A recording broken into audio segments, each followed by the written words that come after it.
បងប្អូនឡើងខ្ញុំមកបង្ហាញរបៀបលើចកេះសពុតមួយទៀតណាសពុតនេះចកេះ80ទៀត100សម្រងកៅ2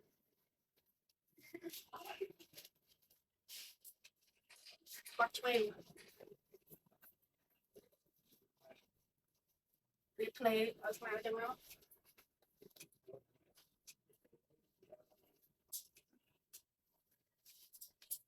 ផ្លេសងខាងឲ្យស្មើចឹងមកចាយើងចាប់ទាញគ្នាទាំងពីរឡើងមកតោះនេះចាំយើងសម្រួល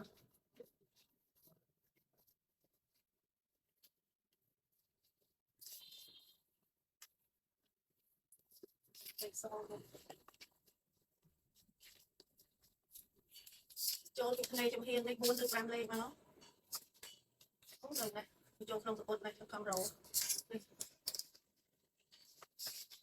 តោះមកយើងដាក់កន្លែងបាត់ហ្នឹងណាឲ្យចំកន្លែងដែលយើងចូលពីចំហៀងនេះ5លេខហ្នឹងមកខ្ញុំយក5លេខខ្ញុំអត់យក4នេះសពុតនេះចង់ឲ្យគ្លីនៅខាងមុខតិចហើយសពុតនេះយើងត្រូវលើកឲ្យរួមជើងឲ្យមានគ្លីខាងមុខនេះចាប់ដៃយើងខាងទៅអញ្ចេះទាញនេះឡើង7លេខមកនេះបាត់ដៃយើងគឺចាប់អញ្ចឹងហើយយើងទាញមកអញ្ចេះទាញមកអញ្ចេះចឹងយើងខ្ទាស់មកមួយសិនមកឲ្យវាគ្លីវាឈ្មោះចឹងមកដល់ថ្ងៃនេះយើងទាញចឹងមក5លេខ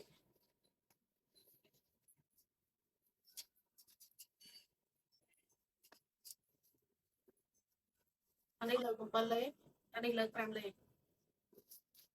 ពេលដែលយើងស្លៀកទៅសពុតហ្នឹងនេះយើងទាញដល់ដៃគឺឃើញសពុតហ្នឹងញែកមកមានគ្លីហើយស្អាតទៀតបងប្អូនឃើញសពុតមានគ្លីហើយស្អាតណាស់តែចុងជើងគឺរូបនេះយើងសពុតមានគ្លីនេះទេបងប្អូនមើលឃើញបាទតោះមកយើងត្រឡប់មកđây là cái máy mà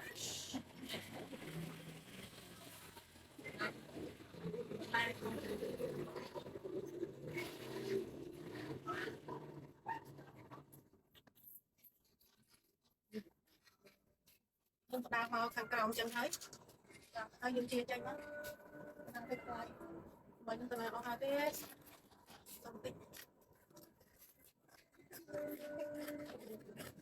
phải sâu không chia chân tới chân cắt cho cái cầu về để dương chia chân máu cái trai sâu một mặt này mà chân thọt vì tôi đi ôm đang nhập tục làm cái này